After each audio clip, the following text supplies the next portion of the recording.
Well, folks, welcome to one more edition of Politics Done Right. I'm Egberto Willies, your host. Thank you so kindly for being part of the show. We are going to have, as usual, a great show for you today.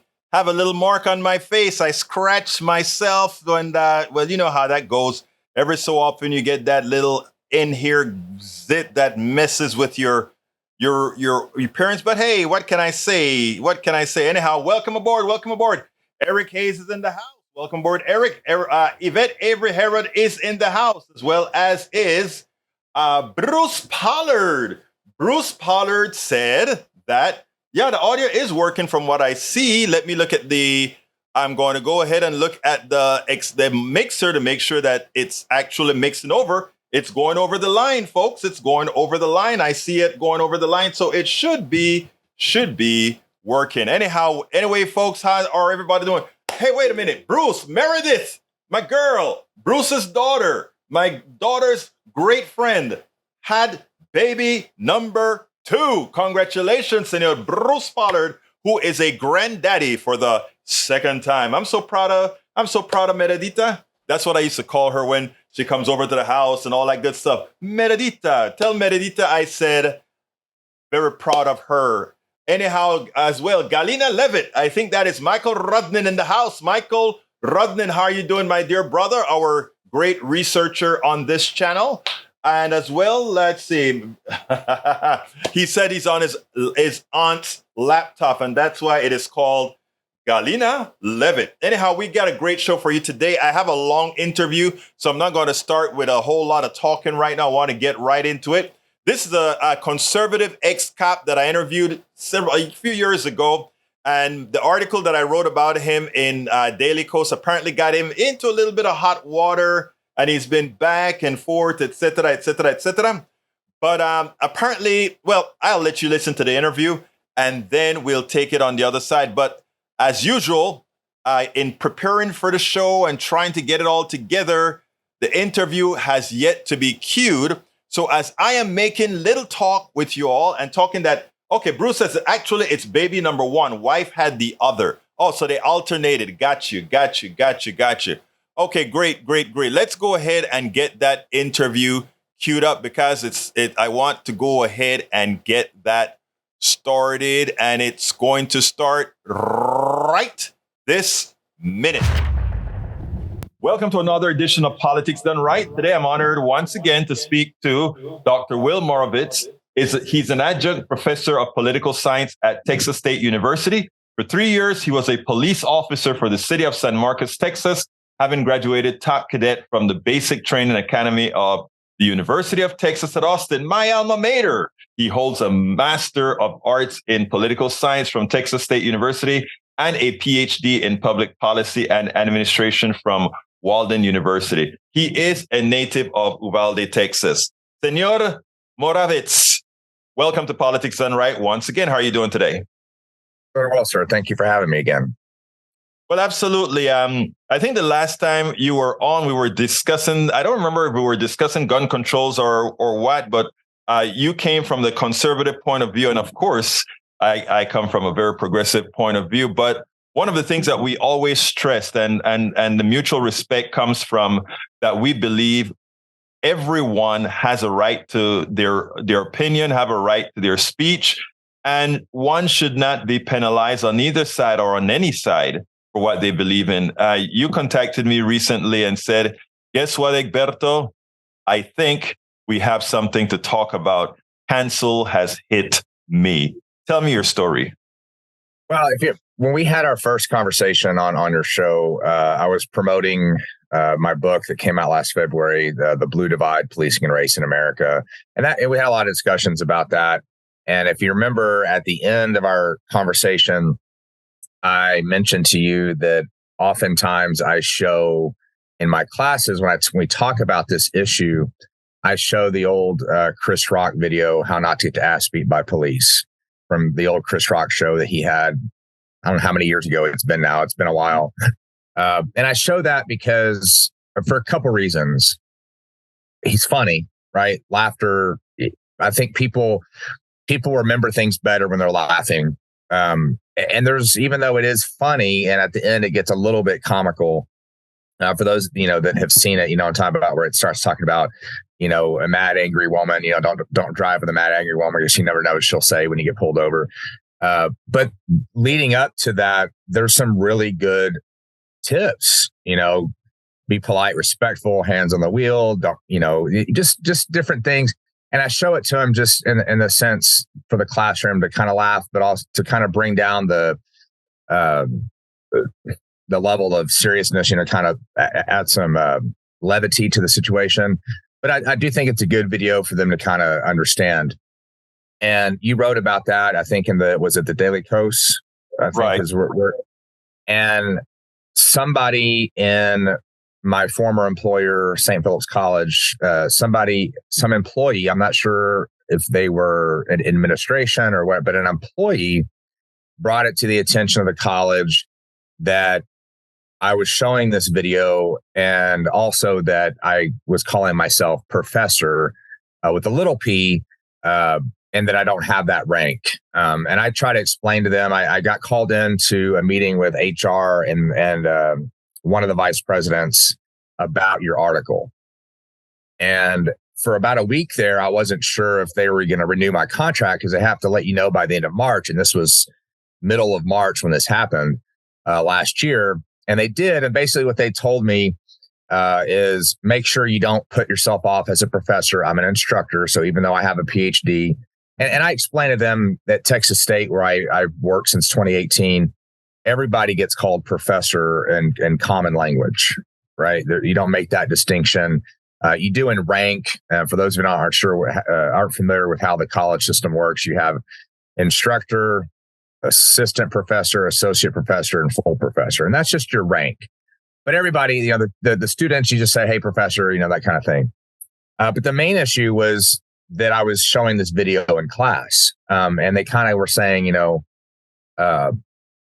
did you get permission to show it? Is this something appropriate? And I was like, and my response was, well, these are college students.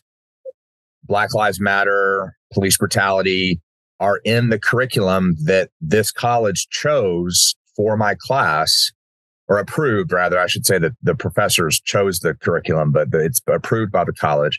And so yeah, I think it is appropriate and what have you. And so they basically left it as, just be careful what you teach. And then doing my rounds with the promotion of the book, I got to know the national spokeswoman for the National Police Association. And in August, they had a booth at CPAC in Dallas. CPAC, of course, is a conservative political action conference. And they had a booth there, and they invited me to sit with them at the booth and sell my book and just kind of help them promote the National Police Association, and which is, a nonprofit, just kind of help out, police in various types of charitable ways and promoting good policing and things like that. And I jumped at the opportunity. I thought it'd be a great experience. I'd never been to CPAC, never thought I would go. I just, wanted to go and visit.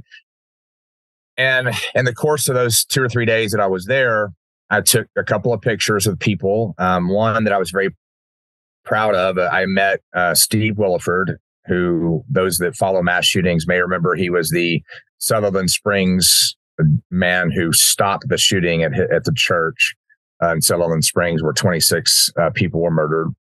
And I put him up on my Facebook, right? And one of my colleagues is a friend of mine on Facebook, and she saw it. And when I went to work a few days later, another employee said, hey, be careful around this person, because this is what she texted me about you. And she showed it to me. And she was basically saying that I needed to be pushed out of the college because my views threaten democracy, that CPAC is a racist organization that promotes, racial purity and anti-democratic views. And the irony, of course, here, one of the things the text message, and I was able to take pictures of these, mentioned that Viktor Orban spoke at CPAC, and he did. And the irony is, I didn't know who this person was. I mean, I know now he's the president or prime minister or something of Hungary, but I had no idea, or Turkey, Hungary, I had no idea who he was. But because I attended as a guest, I kind of got associated with him in that particular context. So I took those pictures and I kind of put them on my back pocket just in case something ever came up. And then a few months pass. I'm getting, again, during this time, I'm getting excellent evaluations of my teaching, all that kind of good stuff from my mentor and from my department chair. And then in February, I get called in for a meeting with HR and a vice president. And they tell me right away, there's been a complaint about you from a student. We don't know what the complaint is, but you're going to be put on paid administrative leave. And I was like, okay, well, can you tell me more? And he's like, no, the investigation should take about 2 weeks. You're going to get paid. You'll need to turn in your badge and your keys. And I was like, okay, when am I going to find out what the complaint is? They said probably by the end of the week or on Monday. And I said, okay. And I was told, I was like, okay, well, I need to go get some stuff from my office and I'll bring the badge down to you because I didn't have my ID badge on me at the time. And they said, okay, well, I forget the sergeant's name, but the sergeant in the police department there for St. Philip's College escorted me. And we're walking out of the room and I stop and I turn to him and I say, excuse me, sir, is this really necessary? I said, I'm a former police officer. I'm not going to cause any problems. I'm just going to run up to my office, grab my bag and leave. And he said, well, I'll follow you at a distance. And I said, okay, that's cool with me. And so I go upstairs to my office and it's locked. And so I unlock it. I get in there and I'm gathering my things real quick. And then all of a sudden the door opens and it's the police officer who had unlocked with the master key to unlock my door. And I was kind of shocked because he said, he's going to follow at a distance. And then he follows me out very close by. And I kind of, under my breath was like, so much for following at a distance. Because it was embarrassing, because everybody in my department's kind of looking around like, why are they escorting Moravits out, with the police officer? So I leave. And I find out the complaint is from a student in one of my small classes. It was for political science majors. And she was claiming that I had made very discriminatory and disparaging marks against the LGBTQ community, particular transgender people. And then a subsequent conversation that I'd actually called or said that this is why we need police brutality. And if you remember from our conversation, the last thing I would go out and say is, yeah, we need more police brutality. Right. And so this was, again, the February 9th is when it started. So very early in February, March 27th, I still had been on paid leave. So the 2 weeks turned into over a month. I had not been questioned yet by investigators. And I was notified that my contract would not be renewed and that I would stay on paid leave through the rest of the semester. Now, mind you, I had an extra class that was going to start at the 8-week mark that I didn't get paid for because I didn't start it. So that was about $3,400 right off the bat that I was losing. I had 5 classes scheduled for the summer. That's another over $20,000. So right off the bat, I'm like, well, that's $24,000 I've lost just like that. And they finally did interview me, and I explained to them that none of this was true. That I had simply given the alternative viewpoint to gender affirming care, right? Because like we mentioned, I may be conservative, but I don't want my students to only hear the conservative viewpoint. I want to hear both. And so we talked about in the context of how culture is changing with the transgender movement. Because you remember 10 years ago, nobody talked like this, with the pronouns and things. It was very new. It really started after Obergefell versus Hodges when the same-sex marriage case became nationalized, where all states had to recognize same-sex marriage. This is when it really kind of hit fast forward on the trans movement. And I was just saying that, there's people who question whether or not biological males who have transitioned should compete in sports against biological women. I was like, there are people who have gone through the surgery and have now regretted it. And I was just pointing those things out. And I even mentioned, I'm not making a moral judgment. I'm just saying, but it didn't matter. Since the non-renewal I have discovered I have 3 affidavits from students in the class, one a conservative, one a libertarian, black male, by the way. And that was, because of the whole police brutality accusation. And then one of them, a liberal student. And all 3 of them say that she's lying and that I was very respectful in class and just gave both sides of the issue. So I have that signed, notarized proof. One of these 3 individuals was interviewed by investigators at the college. So they knew back in February that the claims were false, but they still went ahead and got rid of me. I do have counsel. The Academic Freedom Alliance, an organization of professors and other individuals in higher ed from all different, political ideological backgrounds, are financing this lawyer. It's Michael Allen of the Allen Harris law firm in New England, and we've been trying to do mediation. That has not been very successful. So we are preparing a lawsuit for violation of protected speech and civil rights. Can't really speak much more on that because, legal, restrictions, but you'll actually, I think, get a kick out of this next part.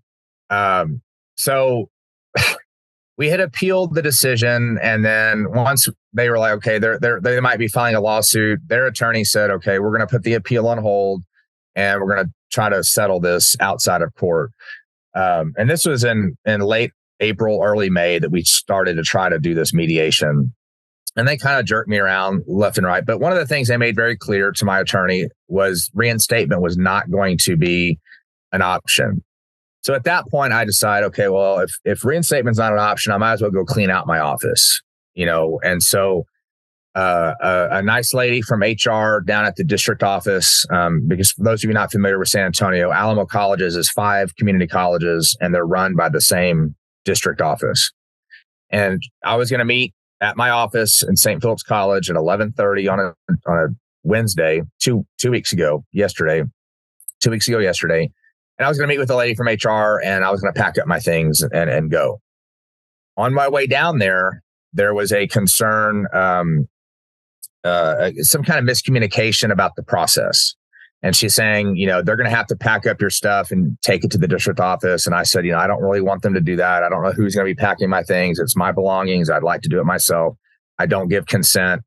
I'm already on my way and what have you. I had business in the area beforehand. So I get down to the parking lot and I text the HR lady and I say, hey, I'm here. Is there any way I can get my stuff? I just want to move on with my life and get my things. And I live 30 miles from the college, so I didn't want to have to drive another 60 miles round trip when I'm already there. So she's like, well, let me get a hold of the VP and just hang tight. We'll try to get this situated. And so I'm sitting there talking to a friend of mine who's a faculty member. And then the HR lady calls me back and says, hey, I'm still trying to get hold of the VP. Just hang tight. See if there's a police officer or somebody that might be able to let you in the room. And I was like, okay, well, look, I'll wait around for a few minutes and then I will, I'm thinking if I don't hear from you, I'll leave. So I go upstairs with my friend who's a faculty member, and there's 4 police officers waiting for me. And 3 of them surround me, one of them out in the hallway. And they're basically saying you have no right to be here. You need to leave campus. And I try to explain to them again. One of them was a sergeant again, and I reminded him, I'm an ex-cop. This is during police week, Roberto. I'm actually wearing a police hat at the time. It's a 9/11 hat from NYPD for the 23 officers killed. And I tell them, I was like, look, you have no legal authority to remove me from a public space and a public building, especially when I'm here at the invitation of HR and a colleague, or now, a former colleague. And we kind of go back and forth, and they're saying, no, sir. And I was like, you have no right to my property. I'm here to get my stuff. I'm waiting on a call from HR. And it was just this back and forth. And eventually they one of the vice presidents did arrive and say, you're not getting your things and you're going to have to go down. So they forced me back off campus, and I had to go pick them up, down the road of office, miles and whatever. And they watched me the whole time. And just like I expected, they didn't pack up everything. So I had to get them to mail me some more stuff later and, whatever.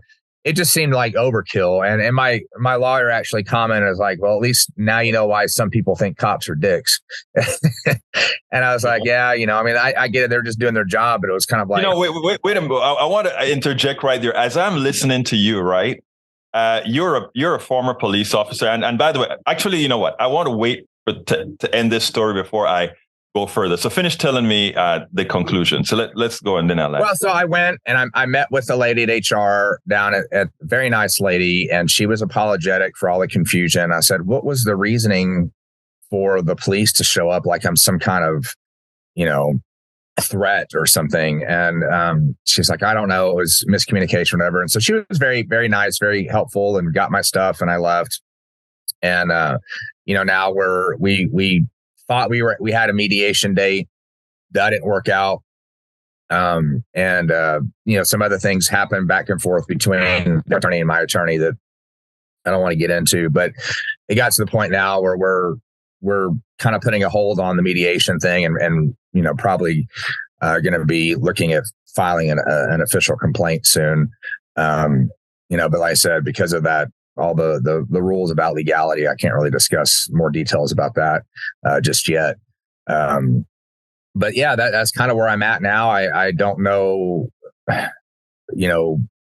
what's going to happen with my future, my career. I don't know if I have to, what my prospects would be if I'm going to have to uproot my entire family and move somewhere to find a new job.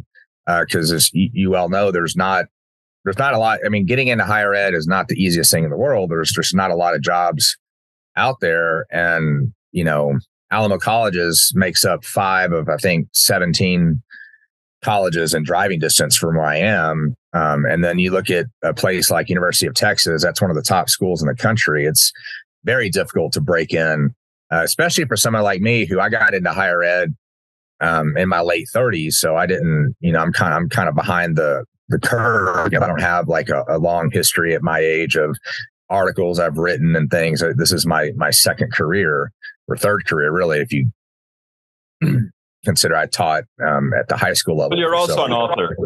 You're also an author. Yeah.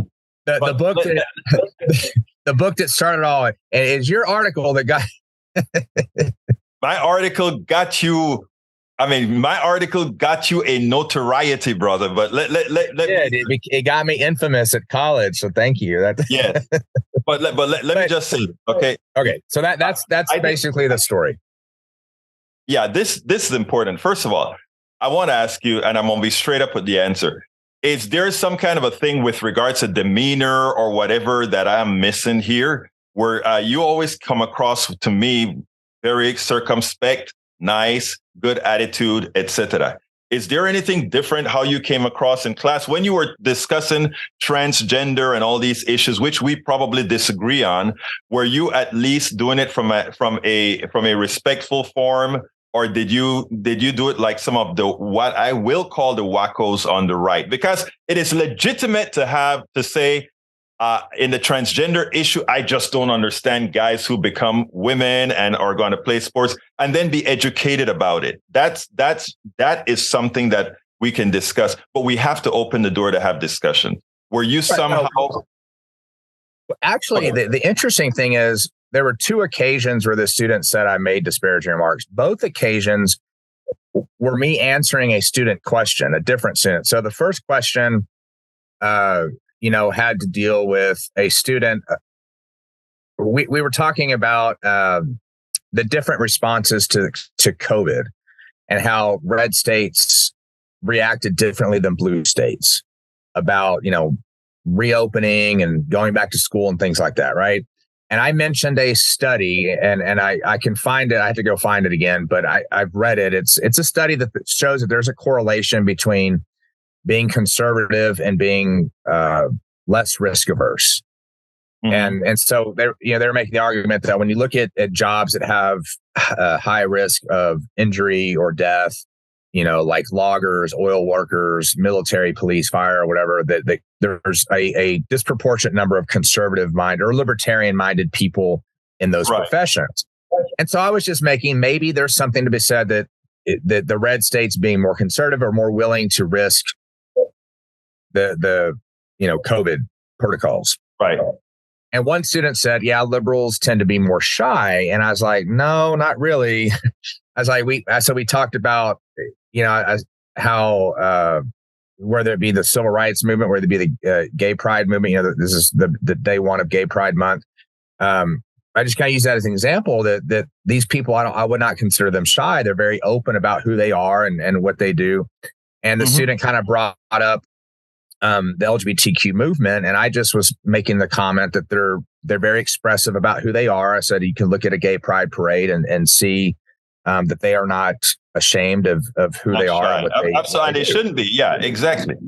And that's kind of like, where the conversation started. Another student said, well, it was a little bit older, and he made the comment, I don't understand all this language with the pronouns and stuff, right? He was in his mid-20s, and I tried to explain to him kind of the progression and culture of how this has changed in the past 8 to 10 years. And when we got to talking about sports, I didn't even give my opinions. I was just telling people there's a swimmer named Riley Gaines who tied Leah Thomas, the Penn State swimmer who ended up becoming national champion. And Riley says that they took the trophy from her against Leah for the photo op. And then now she's going around fighting back and whatever. And I just mentioned some groups, and this particular student said, you are making a moral judgment. And I was like, no, this is my opinion. In fact, the irony of all this, Egberto, is that what I was telling the class were things that I had learned from a colleague of mine who is a member of the community and was letting me read books from the perspective of TERFs, right? Transgender radical feminists. It was like an eye-opening experience, learning about I was told to go Google LGB, drop the T, right? And you've got on Twitter, the Gays Against Groomers, the Twitter page, and you've got FIST and WOLF, which are lesbian feminist movements that are against the transgender kind of part of the LGBT. And I was basically just trying to educate them that there are these other views out there. And they weren't even necessarily my views, right? I was just basically repeating things that I'd been reading with my colleague. So no, it definitely was not something that I was like, oh, LGBT bad or anything like that. I mean, I have two former students of mine from high school that I love dearly that are female to male transitioners, and I never treated them any differently. And I have, like I said, I have 3 affidavits from students backing up what I just told you, that I was never demeaning to anybody and very respectful and all that. I get that. And again, the thing about it is I don't want anybody who talks to me catering whatever they're saying because they know that I'm this progressive guy. I don't believe in cancel culture. I don't believe in any of that. I believe in I can stand up on, when I say I'm talking about, I think the liberal movement, the progressive movement can stand up on what they believe in. And you as a conservative have to stand up on what you believe in. And then we can sit down and talk and argue points, etc. The reason I really wanted you on as well is when you sent me that email and said you think you've been, you have been unjustly relieved for something that you didn't do. I think I am not in agreement with that. If you have a conservative idea that you put out to your students, as long as you're not judging your student and grading them based on the things that you're saying, there's absolutely no reason for them to get rid of you for your job. Just like there is no reason for, I'm gonna tease you here, your buddy DeSantis to do what he is doing in Florida as far as penalizing teachers as they are in Florida for teaching Black issues, gay issues, and all these other things. I believe in the free expression of ideas. And I hope that in this happening to you as well, you see the merit in all of us being able to be free to express these things. Yeah, I think especially at the collegiate level, you should be challenged when you go to college. Yes. And you should. I mean, I remember as a freshman sitting in class in 1996 and having my small little world that growing up in Uvalde and realizing that there's a whole bunch of different perspectives out there from what I experienced. And that's how you grow and how you get better. But and I do try the best I can to present the progressive, the conservative, and the moderate in discussions. And one of the things I tell my students at the beginning of every class is I will argue against you, sometimes even if I agree with you, just to get you to think if other students are not jumping in, because I want the students to debate and I can facilitate. But sometimes, especially because most of the classes I teach are a lot of freshmen and they're big classes, like at Texas State. Sometimes kids, they're still a little nervous about speaking out in a group of 100 and something people and whatever. So sometimes I have to jump in and I just tell them, I was like, look, most students your age lean left anyway. So I am going to just naturally probably argue the conservative side more often. But I have, one of my very conservative vocal students, one that actually gave the affidavit to me, I've spanked him down a couple times in class for arguments because I wanted him to think about from a different perspective. And that's why I read stuff by you and I read the Salon and Vox and, different things, because I don't want to just, I want to be able to offer my students as much context and nuance as possible. That's why I disagree with some of my conservative friends that are like, CRT shouldn't be taught in college. It's and I was like, well, why not? It's a legitimate, critical theory is a legitimate thing. And if you're going to say, I don't want my kids learning about the 1619 project or whatever, then how can you go around and, because that's indoctrination, then how can you say that, if I get up there and all I did was teach the conservative view, how is that not indoctrination? Exactly. Right? You've got to be able to give as much sides and things like that. And so I'm very much in agreement with you there. Well, let me tell you this, and like I said, I want to before we close out. There's another thing that you said that really touched me, and that is how you felt when you were going to pick up your things, and how you're a cop, or you're a former cop, and how you felt with that guy behind you, how you felt with 4 cops surrounding you, how you felt with not looking through these other cops, not seeing through your eyes, these other cops not even giving you the time of day to express yourself. Do you see in a lot of ways how how those who are in the presence of cops, how they actually feel and why they act the way they do many times? And you're a white guy, and you have to admit that you're a white guy. Yeah, and I interestingly enough, 3 of the 4 cops were minorities. Well, maybe they were slapping. No, I'm kidding. Actually, let me just tell you something about the cops. Wait, hold on, Bill. I want to say something. I want to say something first. In as much as these were minority cops, I don't distinguish white cops from black cops, because it's an institution, and you've been there and you pretty much know that. Now, when it comes to if a cop makes a mistake, you know who's going to go down first. And if you look at the stats, you know who will go down first. But you felt that And I'm saying, think about those other people who lived that. And again, you were a cop. So, well, because I was a cop, I was able to, I wasn't angry at them. I wasn't, I didn't lose my cool, because I knew how far I could probably push the issue before bad things happen. Yes. And again, I don't blame. Only 2 of the 4 actually spoke to me. The other 2 were kind of in the, just there, I guess. And my only problem is I get they were just doing their job. The vice president was saying he's not to be here. But I could definitely see the wheels turning when I told the sergeant, show me the legal power you have to remove me. And HR invited me down here, because then he got on the phone and was like, okay, wait a minute. And that was good, because sometimes when you see these viral videos when they challenge police, sometimes the cops get all pissed off, and they didn't. They were very professional. But I kind of knew from my experience how far I could push the envelope. And I wasn't being disrespectful. I was being a little bit, firm, but I was being professional, because you'll see, I saw a video, same guy did it in 2 different public buildings recently. He went in and was filming people in a government building. And the people were like, no, you can't film in here, whatever. And the cop showed up, and the first cop was like, give me that camera. You can't be in here, whatever. And he was saying, no, I can't. He was signing the law. He did it in another building, and the cop knew the law and told the employee, sorry, it's a public place. I can't stop him from filming. He's not breaking the law. There's nothing I can do. And I think that's kind of a learning point that, for a lot of cops in that situation is, be sure that you have the authority to do what you're doing, and don't let your personal feelings of somebody, cloud your judgment. But yeah, no, I mean, I definitely was aware of that. That's why I kind of felt like, hey, I've kind of been treating like a criminal when I wasn't doing anything wrong. Yeah, for sure.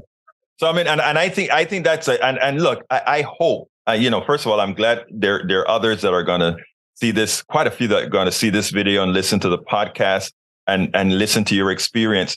But I also hope that that particular part of this experience that you had, I hope you can write about it. I'm going to have this out there as well, because I think it's not only a learning experience for the people who the police are going to be trying to engage, but also for police officers coming from another police officer and how you felt when you were surrounded by them, But anyway, give me a closer, because we kind of went a little bit over, but I always like talking to you. So give me a quick closer.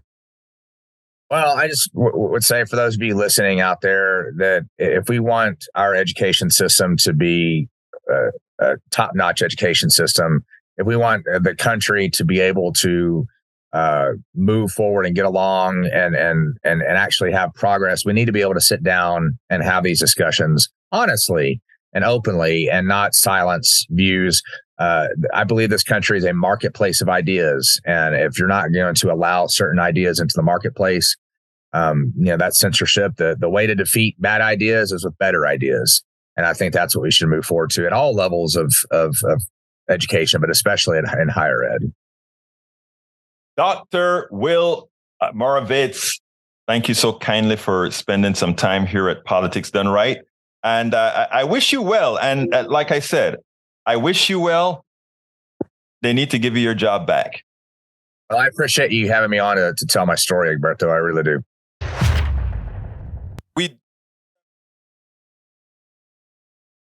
William. Anyhow, I have another important video as far as the debt ceiling is concerned that I want to play, and it's not too long. I'm going to play that, and then I'll kind of go through some of the messages there. But before I play that, I do want to address Mike Cisak. Sexuality and your gender are not the same thing, and that is also scientific. I spoke to my daughter about that, as far as not only the gender issue, but the sexuality issue, etc. They are not the same thing. If you took biology and you learned that, then there's one important thing. That person who taught you that should be relieved of duty, because there's a lot that's been learned over the last several decades. Anyhow, let's go ahead and play the last video of the day. Very important one. Check this out, my brothers and sisters. Steve Radner, there's nothing like charts. Steve Radner comes out and started to detail exactly what happened in the debt ceiling agreement. And it turns out that after looking at the details, President Biden did even much better than we all thought. And that's important. But he didn't do much better because what was there was all that great. What he did better for is because, again, the Republican had no answers. And the truth of the matter is, anything they would have that would have been left in their budget plan would have not only hurt the Democrats, but it would have hurt the Republicans even worse, because their people are more dependent on these particular provisions than Democrats are, to put it bluntly. But anyhow, the reason they had to walk away in the long run, it's because the fact that they had nothing to offer. They are performative, and they're not really policy wonks that actually go in there and get something done. Check this out from Steve Ratner, and then we'll take it on the other side. Steve Ratner with his charge. Steve, let's dig into some of the details of this deal. We've talked a lot about the politics. Who got the better of this one? There were more Republicans who voted against this, against the thing their own speaker had negotiated, than there were Democrats. And it is all, I think, an indication that, in fact, the White House did get the better of the deal. They're not taking a victory lap at the moment because they don't want to upset what looks like a pretty positive course in the Senate. But I think you'll see them perhaps do that at some point because they deserve it. And we can take a look at some of the provisions. Ed mentioned a few of the things, but this is a comparison between the two bills. This is the House GOP bill that they passed. This is what they said they were prepared to have go into law.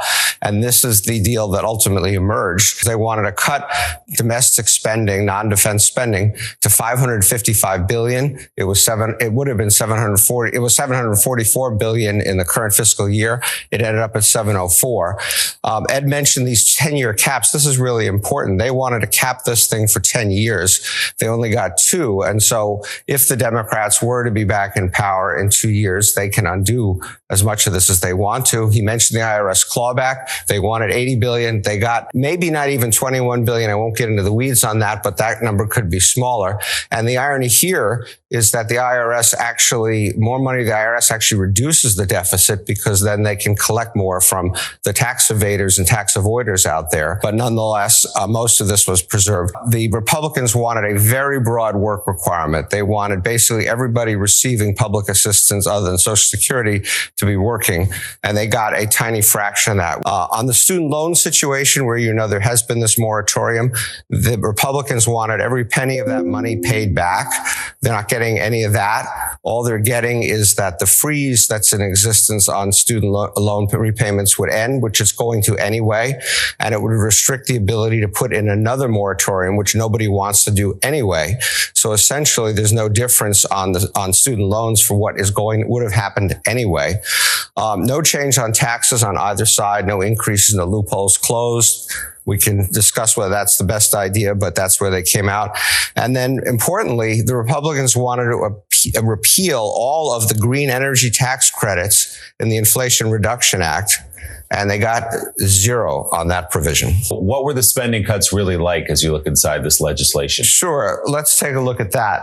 So as I said before, we can look at the fiscal 2024. That's the next year of non-defense discretionary. That's where all the action was. That's what was on the table. Nothing else was even on the table really to be changed. And so the president in his budget proposed a bit over $800 billion. As I said before, this is the 2023 amount. This is 744 billion.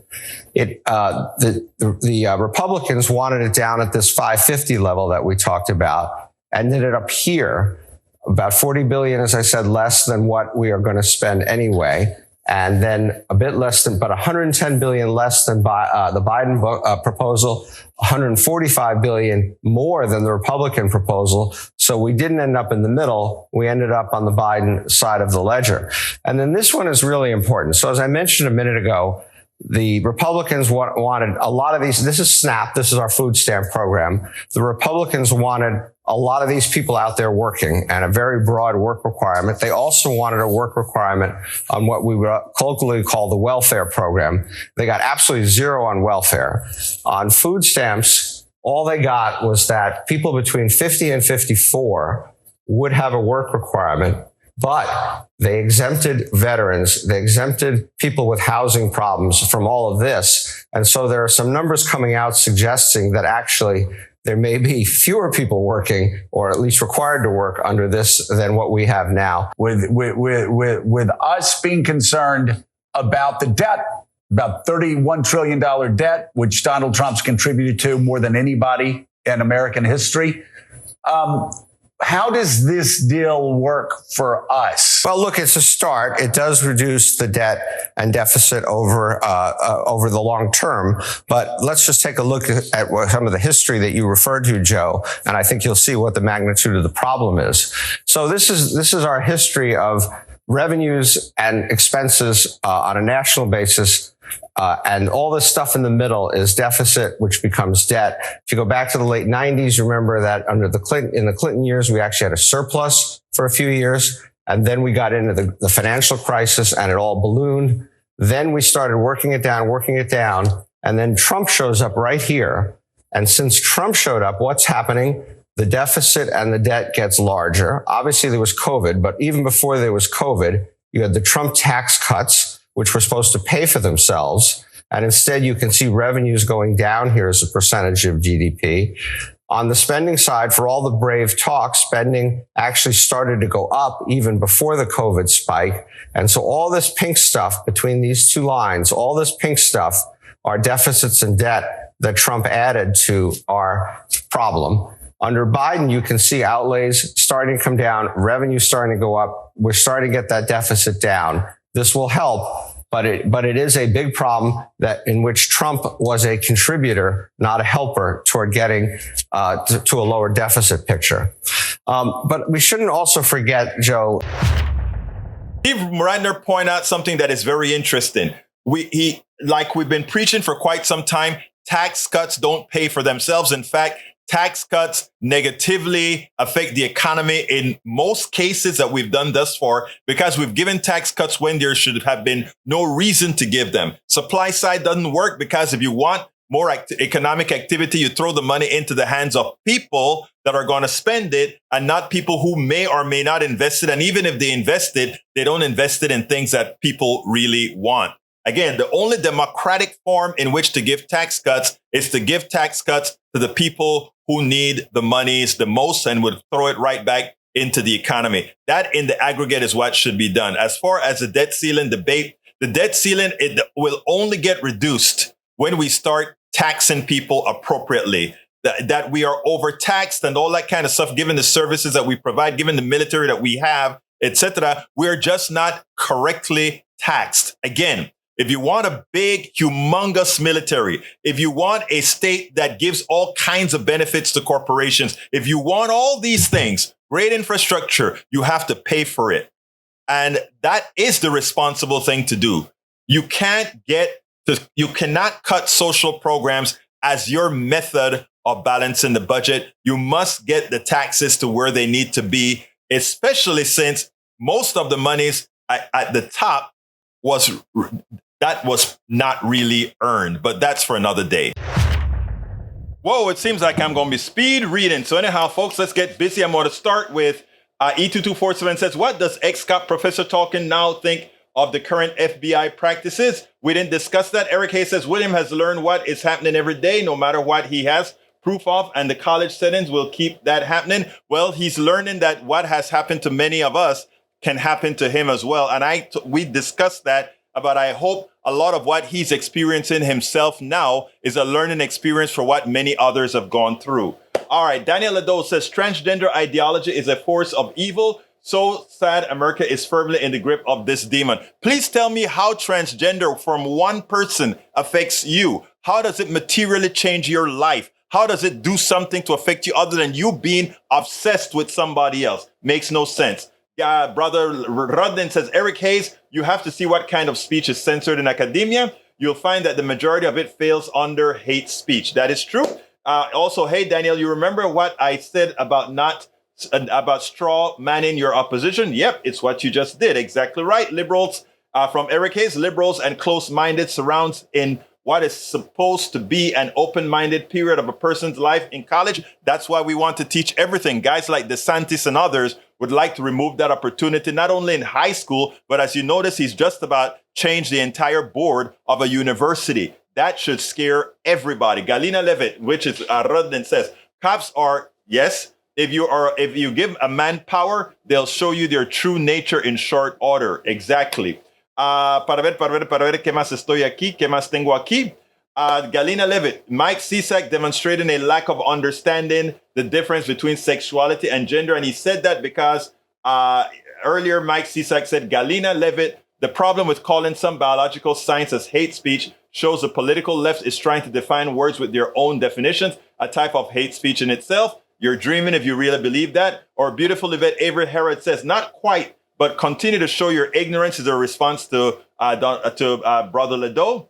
Let's see what else we have. Galina Levitt, Michael Rudden says, when COVID was going full pandemic, red states cared more about their economies than they did their people. And if you take a look at the deaths that occurred in those states, you'd notice that it really afflicted the red states much more so than it did the blue states, even with New York getting the brunt of the initial wave before we ever knew what to do about safeguarding ourselves from COVID. Rudnin says transgender is women's sports is the one point of contention where conservatives may have a point. But LGBTQ issues span much further than sports trophies, etc. I got that. I am careful in the way I'm addressing that because again, that's where Levitt and I'm not Levitt. That's where Will and I said, Will, we have to explore it. That's the ex-cop that I said that is something I think needs to be explored. You want to make sure nobody gets some sort of a competitive advantage, not based on something else is what I'm saying. Mike Cisak says, I have empathy for those young people who are abused by leftists who confuse and push a gender ideology that leads to castration and mutilation with lifelong problems. It's obvious that you have adopted that you've been fooled by the media that you follow. But, at least you're here at Politics Done Right, that some of the seeds we plant will be embedded in you to be released whenever fertilized and exposed to the right sunlight and liquefaction or not watering. All right. Let's see. Galina says, good interview. Egberto, thank you so much for putting this guy up. William Moravits, thank you, E2247, for the kudos. Also, we have McCarthy should be removed from Eric Hayes. Well, I don't really care whether McCarthy is removed or stayed, but McCarthy did the only thing he could possibly do, and that is fail at negotiating because they had nothing to offer. And we have from our beautiful Yvette Avery Herod, good interview. Great to hear how others outside the community views things. Thank you very much for that, Yvette. Para ver qué más tengo aquí. The only downside to this outcome is the work requirements for SNAP benefits, which creates the very wasteful government that Republicans used to stand against. There was one other bad thing, and that is the oil pipeline, I think, that they are allowing to go through. But again, that's what a negotiation is. You couldn't give the guy absolutely nothing. He had to have something that he could take for his people to vote for. And also Manchin, the Democrat, is one of the guys who wanted that. Is it a pipeline or something like that? I don't recall exactly. All right. John Carter says, if they are not willing to talk about the massive defense spending, then they are not serious about our spending. Exactly right. Exactly right, John. Exactly right. Para ver qué más tengo aquí. My red line has already been surpassed. Alexandria Ocasio-Cortez said last week, I mean, where do we start? No clean debt ceiling, work requirements, cut to programs. I would never vote for that. And she didn't vote for it. But you know what? Good for her. I think if she said yesterday, if my vote is needed, let him come and ask me for my vote and I will provide the vote.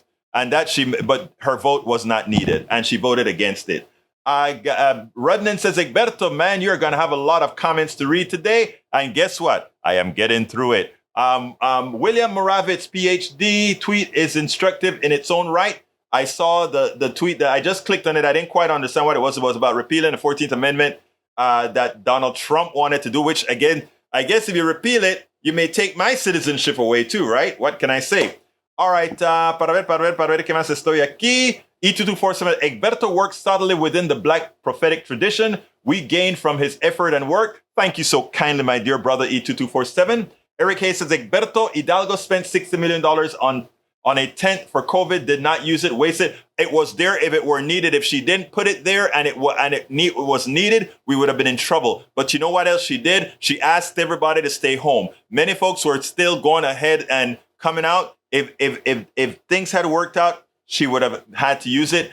Very good investment. Absolutely very good investment. It's called planning. Everything isn't about efficiency. Something is about planning. Anyhow, let's go ahead, and I need to go ahead and tell you guys to please support the program. I want to remind you, first of all, before we talk about supporting the program,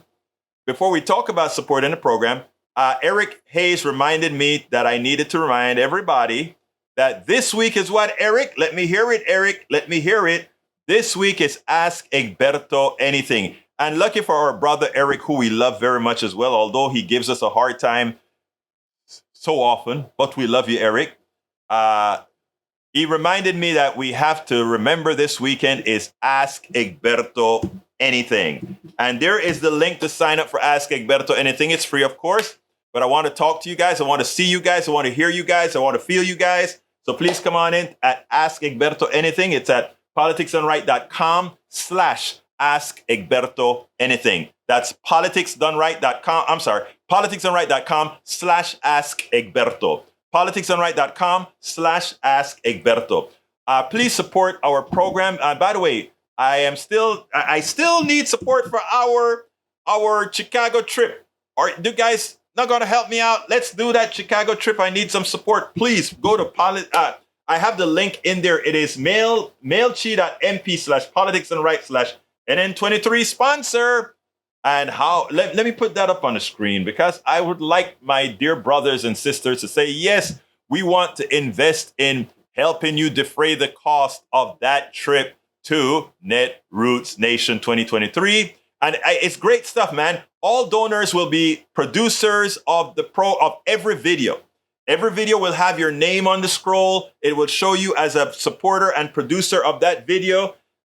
Everybody who donates, those people, the first 20 donors of $35 or more will get a copy of my book, It's Worth It, How to Talk to Your Right-Wing Relative Friends and Neighbors, and you will get a bumper sticker. Likewise, a person who gives $100 or more will get a page on my site, an internet page on my site, and everything that the lower tiers get. Anybody who goes ahead and gives $200 or more gets a what again? They get an embroidered polo shirt that we make, with the Politics Done Right on it, and everything else the tiers below get, meaning the book, everything else, as well as, you are shown as a special donor to the program. So I ask you so kindly to consider becoming a sponsor of our trip to Chicago, which is what are we doing in Chicago? We're going to be talking to politicians. We're going to be talking to activists. We're going to be talking to writers, journalists, everybody out there. I usually do anywhere between 35, 50 interviews, somewhere around there. And all of that's going to have your name on it as a supporter of independent media, Politics Done Right. So please consider supporting us. And of course, don't forget to support the program in a whatever form you can. It would be great if you could become a patron, where you give a coffee or two or three every month if you can. That's politicsdoneright.com/patron, politicsdoneright.com/patron, or you can do it via PayPal as well, politicsdoneright.com/PayPal, politicsdoneright.com/PayPal. And if you want to know all the different forms in which you can support our program, please consider going to politicsdoneright.com/support. politicsdoneright.com/support. Gotta get out of here. My name is Egberto Willies. This is Politics Done Right, and you guys know exactly how I do this. I am what again? What am I? I am out. We spend a lot of time deconstructing the news, trying to parse it into a form that everybody can understand. We try to find those little nitpicks where it flies above the fray, etc. If you really like these videos that we do, I want to ask a big favor. Please go ahead, number one, subscribe to our channel, and number two, please join if you can. Thank you so kindly for watching. Keep watching. Please remember to share. We must populate the entire internet with our progressive message, a message that we know is what most Americans say that they want. So help us, please join.